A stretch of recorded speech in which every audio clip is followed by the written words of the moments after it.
What's up everybody, this is Ogaz from DZR and this is Recore. What is Recore? Well, we've been asking that question since E3 2015, with Microsoft only showing brief snippets of action intertwined with stylistic animation cuts and elements. The true core of Recore's design was somewhat of an enigma.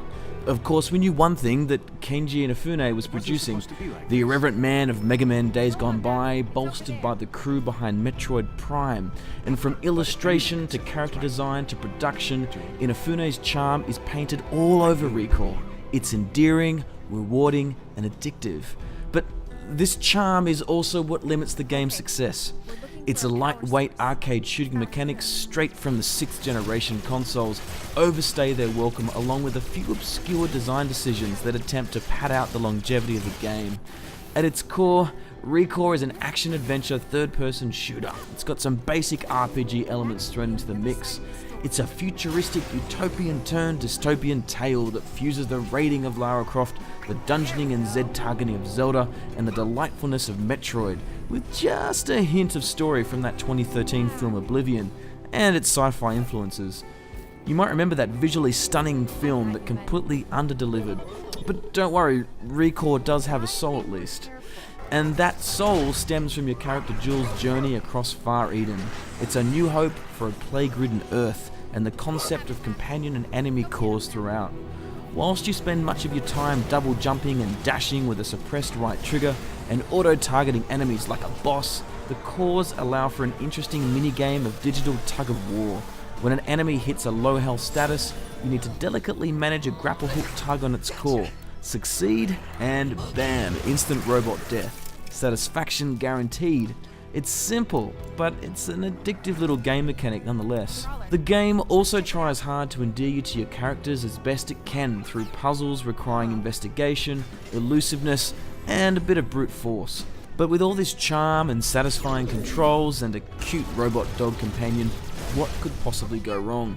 Well, the game is short. I would time a full run to about 15 hours, which is serviceable, but here's the problem.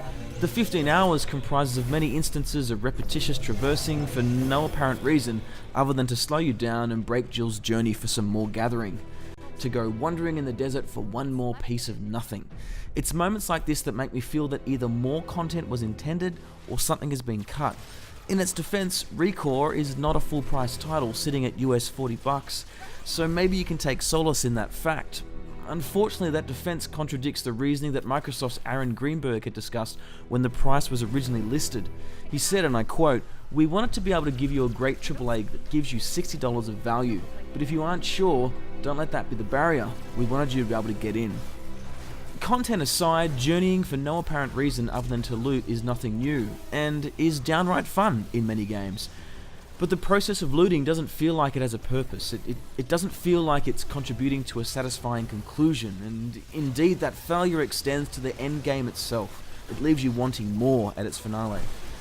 Another frustration with the game is the waypoint system. It's sporadic and inconsistent at best, and sometimes in dungeons you might find multiple end mission exit paths where perhaps there's only really one way out. In fact, I didn't check in the menus, but maybe it's less confusing if you could just disable the waypoint markers altogether.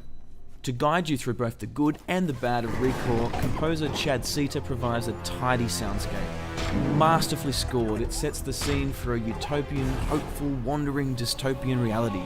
You know, you feel hope, isolation, uncertainty, dexterity, all within the musical themes, ultimately helping you deal with the inevitable collectathon that Armature sets you on to stretch out to that end game. It's frustrating, but the game's got that charm and smooth gameplay, and the soundscape help make it hard not to recommend. A puzzle action-adventure in the vein of Zelda and Metroid, Recore is stylistically presented and masterfully crafted with an aesthetic and themes that tug on many classic sci-fi tropes.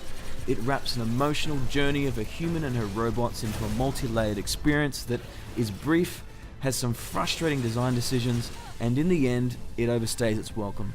Fortunately, the game is fluid, has some pretty interesting RPG elements, just enough to keep you returning to upgrade your robotic friends, and enough maybe to just see it to its conclusion.